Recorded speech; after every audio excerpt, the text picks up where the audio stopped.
Bonjour, savez-vous que nous sommes mémoire? Tout est mémoire en nous. On est un accumulateur de mémoire. Notre corps se souvient de tellement de choses. Notre corps, à commencer par le corps, se souvient de comment nous avons été bercés ou pas bercés, enfants.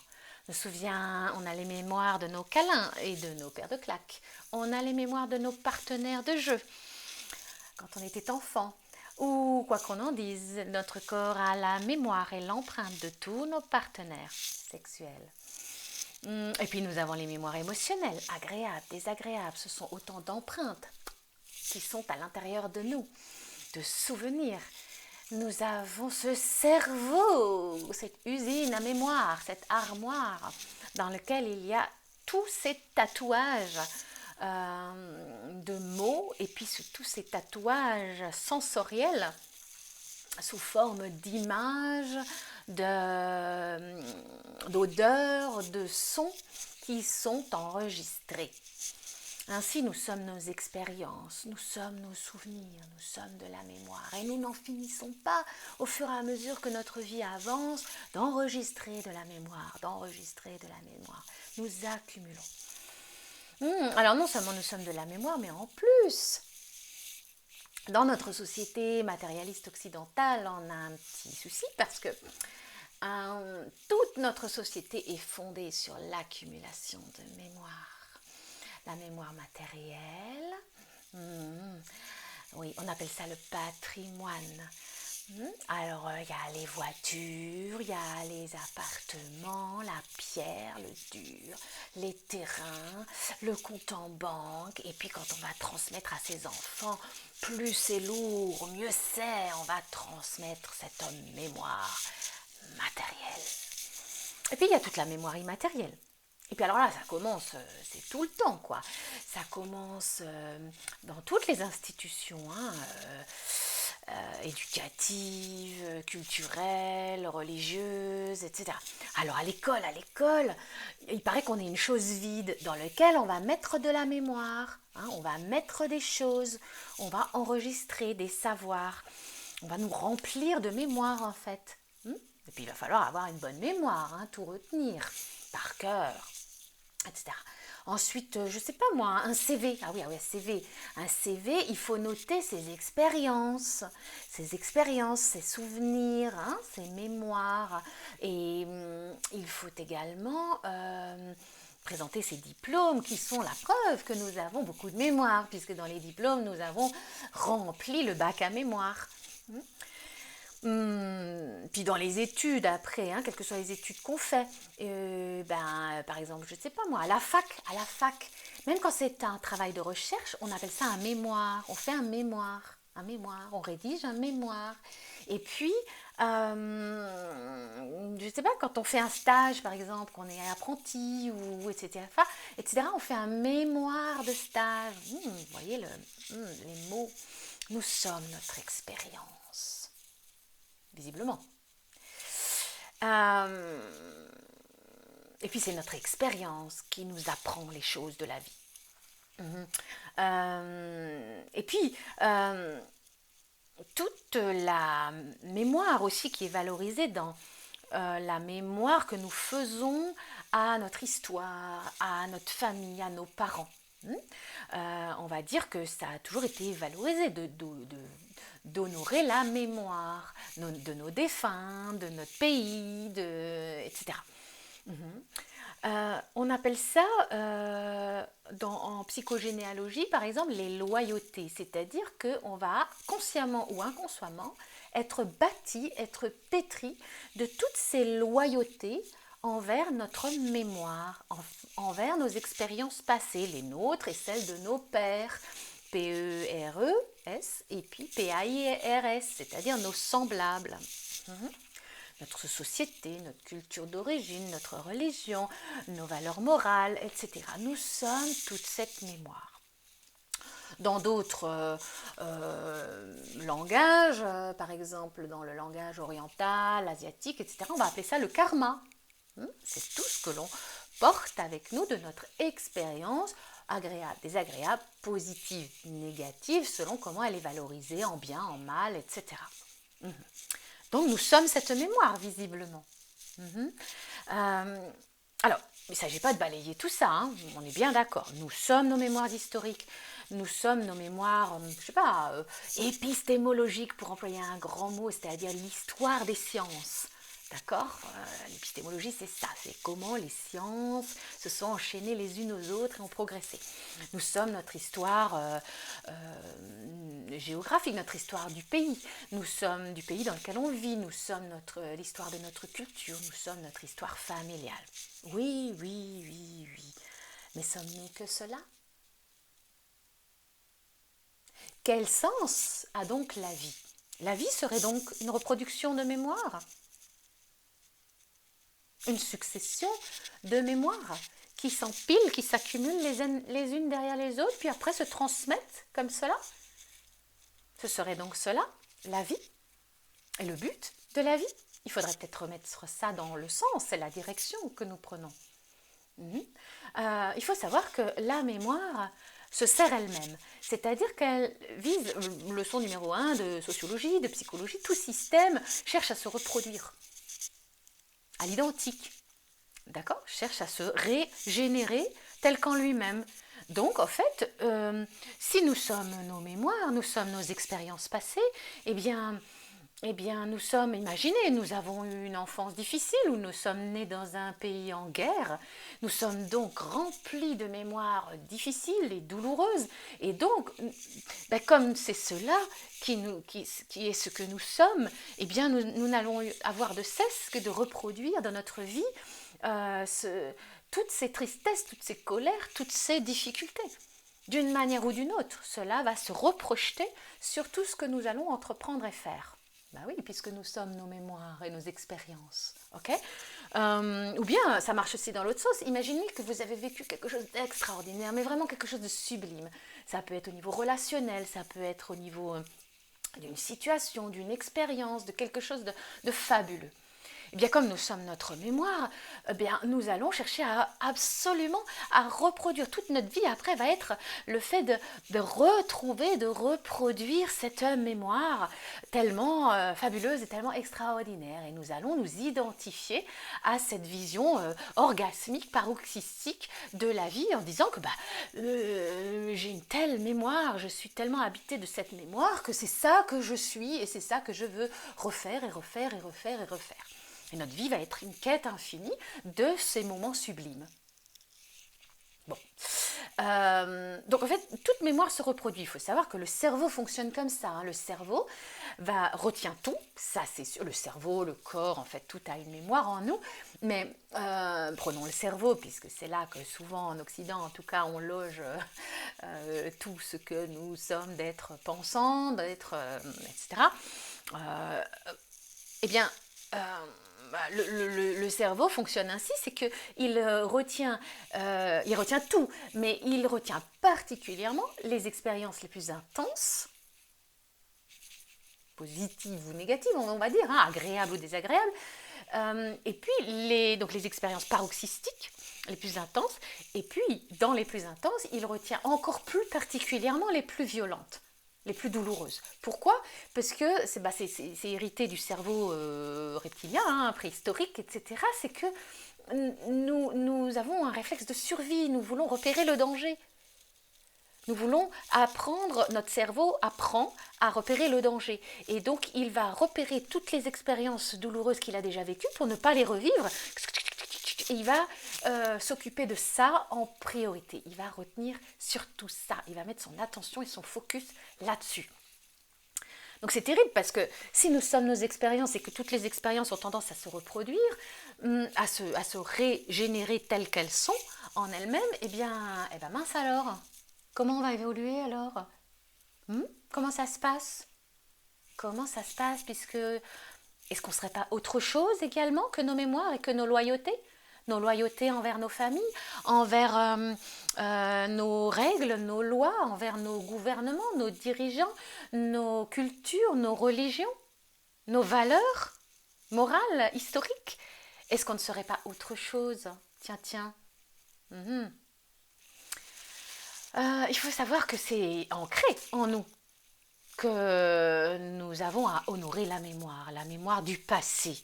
Je ne sais pas, pour prendre une référence biblique, mais on le trouve évidemment dans toutes les cultures, mais pour prendre une référence biblique qui concerne quand même beaucoup de monde sur la planète, eh bien, il y a bien dans les 10 commandements, tu honoreras, tu obéiras, tu honoreras. Justement, il y a une petite nuance. Souvent, les gens retiennent, tu obéiras à ton père et ta mère. Il faut savoir que obéir, ça vient de ob, l'oreille, prêter attention et non pas se soumettre. Donc, même si c'est tu obéiras à ton père et ta mère, ou à tes ancêtres, ou à ta culture du passé, ou à tes maîtres, on va dire, à ceux qui t'ont précédé, tu obéiras, ça ne veut pas dire se soumettre, ça ne veut pas dire tu te soumettras, ça veut dire tu prêteras attention. Tu donneras de la considération. Et d'ailleurs, il faudrait regarder la traduction de l'hébreu au départ, mais ce n'est pas tu obéiras, c'est tu honoreras. Ton père et ta mère, tu honoreras. Cela, là, nous sommes sur un registre de donner de la considération et donner du respect. Et toujours pas se soumettre et reproduire à l'identique. Ok ? Et une chose intéressante, c'est que, mais c'est ancré que nous devons respecter nos ancêtres, respecter ce qui nous a précédés, remercier ce qui a fait que nous avons pu être là, etc. Et dans toutes les cultures, nous avons cette sorte de culture, voire culte, plus ou moins prononcé des ancêtres. Mais pour rester à la Bible, nous avons un passage des évangiles très particulier, je ne saurais plus le resituer dans le texte exactement, mais où il s'agit pour les disciples, pour les apôtres, de suivre Jésus et de tout quitter. Et Jésus, la figure christique à ce moment-là, c'est le chemin de lumière, c'est le chemin du renouveau, c'est le chemin de l'intelligence, d'amour et du Fils du Créateur, donc c'est l'intelligence créatrice, c'est l'intelligence du renouveau. Eh bien, pour être dans l'intelligence du renouveau, à un moment donné, Jésus dit, il te faudra tout quitter. Il te faudra quitter père, mère, frère, sœur, ta terre, ton lieu d'origine, etc. Ah, tiens, c'est intéressant. Donc, on a autre chose qui est implémentée là, c'est que il faut nous dépouiller, il faut savoir se descotcher de nos mémoires. Il faut savoir se descotcher de notre expérience. Nous ne sommes pas que des loyautés à nos vieilles mémoires et à nos vieilles expériences passées et à ceux qui les détiennent. Nous ne sommes pas que des loyautés à nos parents, à notre culture, à notre société, à nos dirigeants, à l'histoire, à ce qui s'est passé jusque-là, à ce qu'on croyait bon jusque-là, à notre patrimoine. Tiens.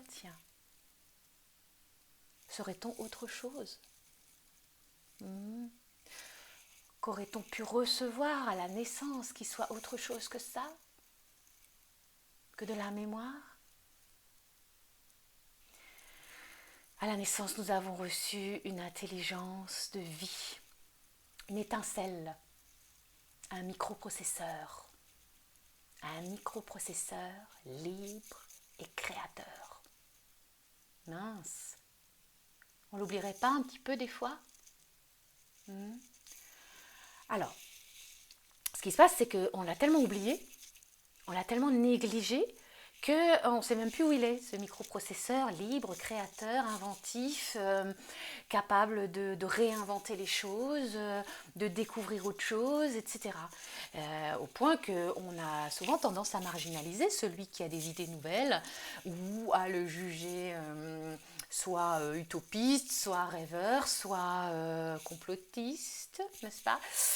C'est dans l'air du temps en ce moment, etc. On va le juger comme un traître. Voilà, il trahit nos mémoires, il traduit l'histoire, il traduit l'expérience, il traduit ce qui est déjà là, etc. Il trahit, pardon. Alors que, en fait, il faut savoir de deux choses l'une. Si vous voulez rester ce que vous avez toujours été, restez vos mémoires, restez vos expériences. Si vous voulez que vos enfants restent ce que vous avez, vous, déjà toujours été, et ce qu'ils ont jusque-là été, ou bien si vous voulez que la planète, que cette terre, que cette société reste ce qu'elle a été et ce qu'elle est devenue à ce jour, restez juste vos mémoires et vos expériences du passé.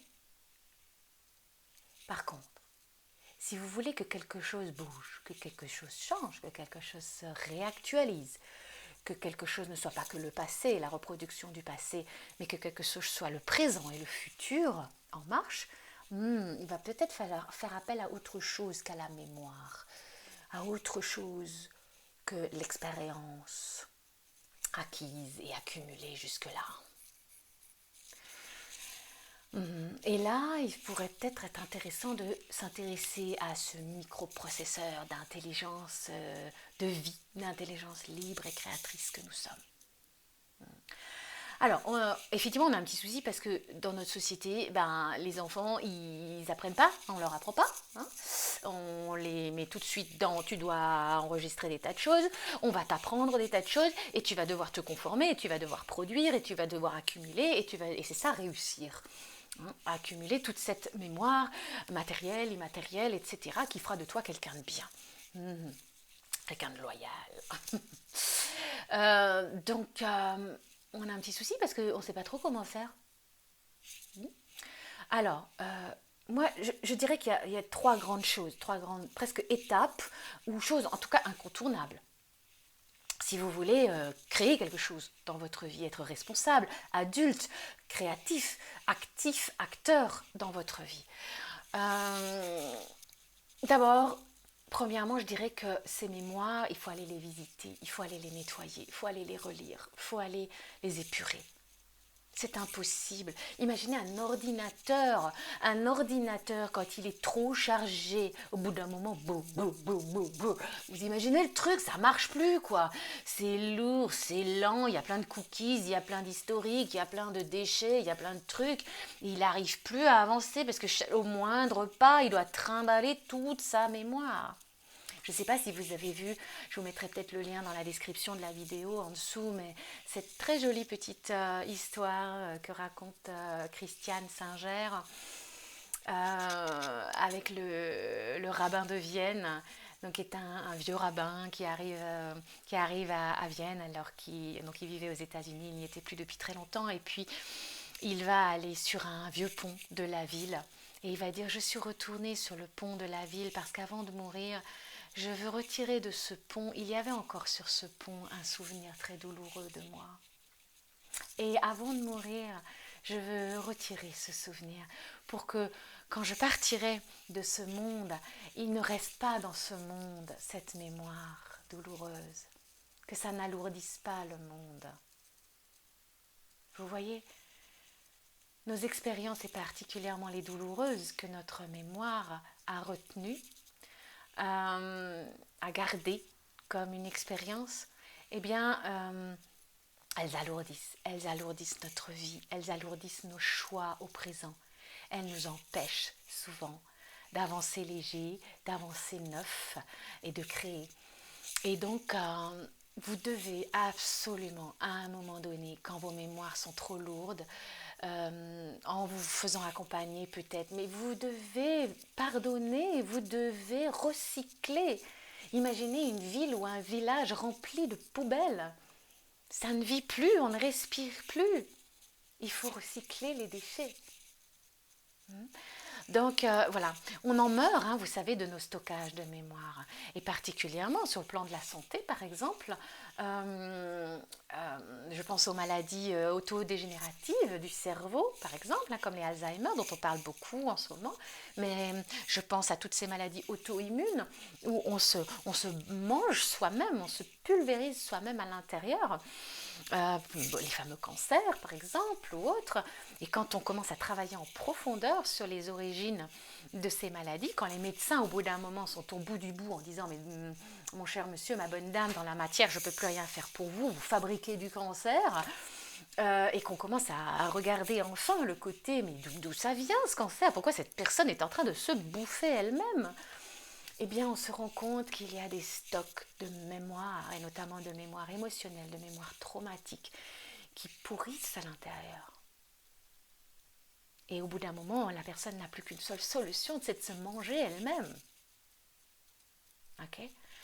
Donc il faut vraiment, la première étape, et là on est encore sur le registre de la mémoire, vous voyez, c'est que cette mémoire, il va falloir s'en occuper. Au bout d'un moment, elle est trop lourde, elle vous plombe, elle vous empêche de changer de boulot, elle vous empêche de créer des belles relations, douces, saines, créatives, etc. Elle vous plombe. Donc il faut apprendre à nettoyer, à relire, à revisiter, à épurer, à recycler votre mémoire. Votre passé, le vôtre, celui de vos parents, etc., que vous trimballez avec vous. Celui de votre société aussi, hein, parce qu'on trimballe tellement de culpabilité et de honte historique.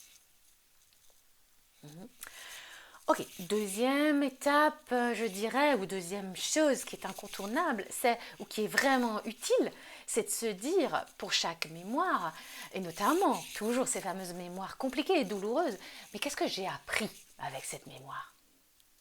Qu'est-ce que ça m'a appris, cette expérience ? Parce que vous pouvez avoir toutes les expériences du monde, des bonnes, des moins bonnes, des faciles, des difficiles, etc. Mais qu'est-ce que vous en faites ? Quelle personne vous devenez avec cette mémoire, avec cette charge ? Vous pouvez avoir un CV, un curriculum vitae de 3 pages, avec des tas d'expériences. Mais est-ce que vous êtes quelqu'un de plus performant, de plus intelligent, de plus créatif, de plus sociable, de plus humain, de plus... voilà, pour autant, vous pouvez accumuler, hein, vous savez, un accumulateur, ça accumule. Hein. Vous pouvez être une belle armoire d'expérience. Ok ? Demandez-vous cette simple question, surtout quand vous avez vécu quelque chose de difficile la veille, ou il y a 10 ans.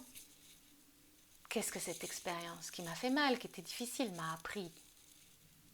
Sortez grandi. Sortez grandi de vos mémoires. Ne restez pas à stagner avec vos mémoires. Sinon, vous allez mourir vieux avec toutes vos mémoires et puis surtout les pas belles. Et puis, vous allez transmettre ça à vos enfants. Tiens, je meurs, je te laisse ça. Tous mes mauvais souvenirs, toutes mes horreurs, la vie est dure, etc. Non. Vous allez transmettre à vos enfants les enseignements. Qu'est-ce que ces mémoires vous ont appris ? Comment vous avez grandi avec ces mémoires, avec ces expériences. Bon, et bien avec ces deux choses, nettoyer et apprendre de ces mémoires, et bien de ces expériences passées, on est toujours encore dans la mémoire. Hein. Et alors le microprocesseur d'intelligence, de vie libre et créative, comment on le contacte celui-là ?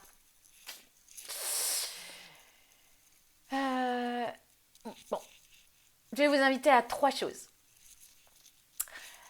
Une petite chose un petit peu précise que je ne vais pas détailler là, mais je vous invite, si vous êtes curieux, à aller regarder, à aller pianoter sur internet et puis à aller regarder qu'est-ce que ça veut dire. Vous savez, on dit qu'à l'école, je veux parler des préférences cérébrales. Les préférences cérébrales, c'est intéressant ça.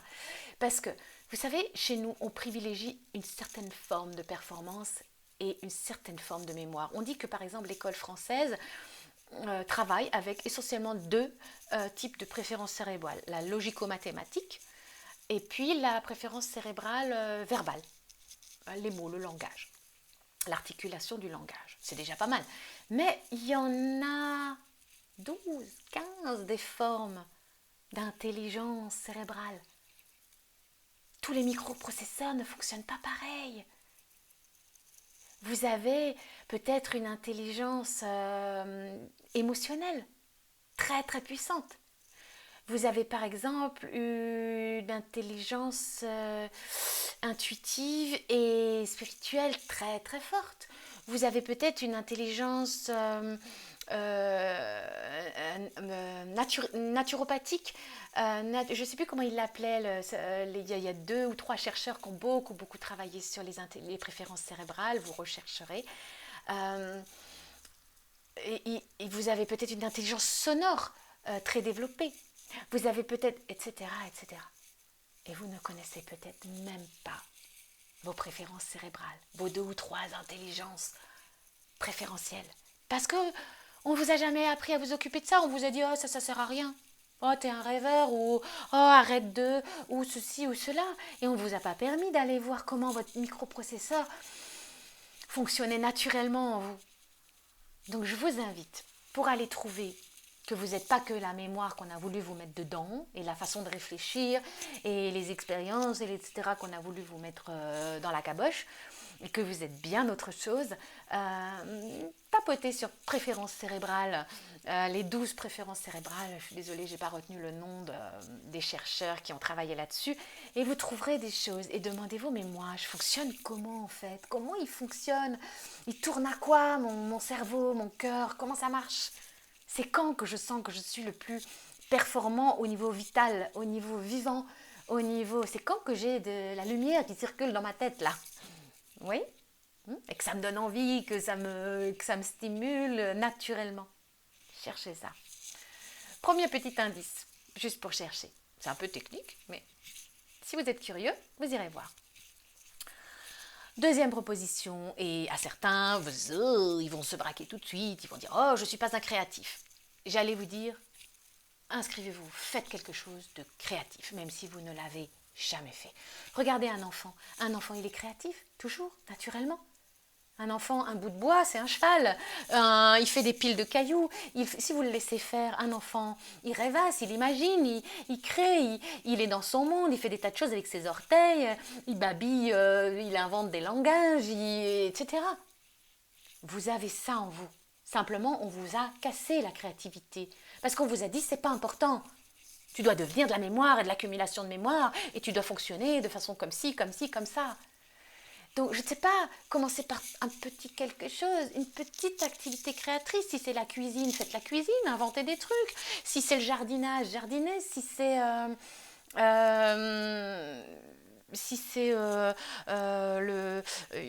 art, de la peinture, de la couture, de la danse. Mais attention, hein, pas la danse, bouge comme ça, fais ceci, lève le bras, fais le pas comme ci et pas comme ça.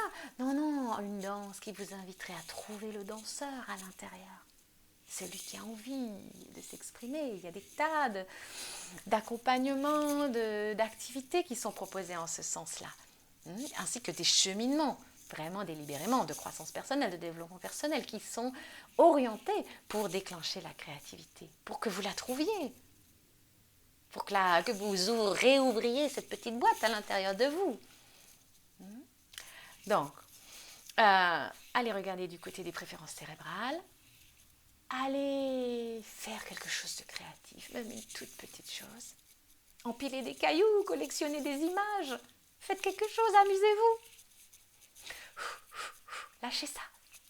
Et évidemment, ma petite préférée, bien sûr, pour retrouver le microprocesseur vital à l'intérieur de nous, cette intelligence de vie qui est en genèse, en régénération permanente, qui a des idées, qui a des envies, qui est inspirée par la vie pure, à l'état pur. Rien de mieux que la connexion. Alors la connexion au vivant. Alors la connexion au vivant, c'est évidemment une connexion à l'intérieur de nous. Mais des fois c'est difficile de commencer par à l'intérieur de nous. Par la méditation, les prières laïques, l'énergétique, les intériorisations, les visualisations, etc. Il y en a que ça peut effrayer. Si c'est trop dur de commencer par ça, commencez par vous connecter au vivant, au travers de la nature, au travers de la beauté, au travers de... Qu'est-ce qui est le plus vivant pour vous? Pour vous, qu'est-ce qui est le plus vivant? Qu'est-ce qui représente vraiment le souffle de vie, la beauté, la puissance, la force de la vie? Est-ce que c'est une prairie en fleurs? Est-ce que c'est un paysage? Est-ce que c'est un volcan? Est-ce que c'est les étoiles? Est-ce que c'est un animal ou une mère animale qui met au monde un petit? Qu'est-ce que c'est la vie pour vous? La force de la vie la plus grande? Et puis après, quand vous l'aurez trouvé dehors et que vous aurez commencé à sentir ça circuler en vous, vous pouvez aussi aller le chercher dedans. Et peut-être commencer des petites pratiques respiratoires, des petites méditations, et avec un peu d'intériorité pour aller sentir que vous aussi, vous êtes ce principe de vie. Quand vous arrêtez de vous agiter et de reproduire les expériences et les mémoires que vous avez stockées. Retrouvez ce principe magnifiquement neutre en vous, mais qui est tout le temps prêt à s'élancer pour créer du renouveau, pour réinventer la vie, pour régénérer, pour naître. Alors si vous voulez naître, ça suffit, le monde a besoin que les intelligences vitales des individus, de l'humanité, des sociétés se réveillent. Alors ça suffit, vous le savez bien, beaucoup le vivent dans leur vie et la société le vit. Ça finit par s'effondrer une société sur elle-même quand elle est dans la reproduction de ses systèmes et de ses mémoires, etc. Au bout d'un moment, vous savez, ça pourrit les mémoires les unes sur les autres. Vous voulez régénérer ça, vous êtes plus que ça, vous êtes plus grand que les expériences que vous avez eues. Vous êtes plus grand. Vraiment, vous avez la vie en vous, vous avez la puissance de la vie, vous avez l'étincelle de la vie. Trouvez un moyen pour retrouver cette étincelle, pour ouvrir cette boîte et commencer ce nouveau chemin. Et vous allez voir, vous allez passer de l'ambition à l'inspiration, de la passivité, de la reproduction, de la loyauté résignée à la création, à la régénération et à l'invention de votre nouveau monde et du nouveau monde. Merci. Soyez vivants.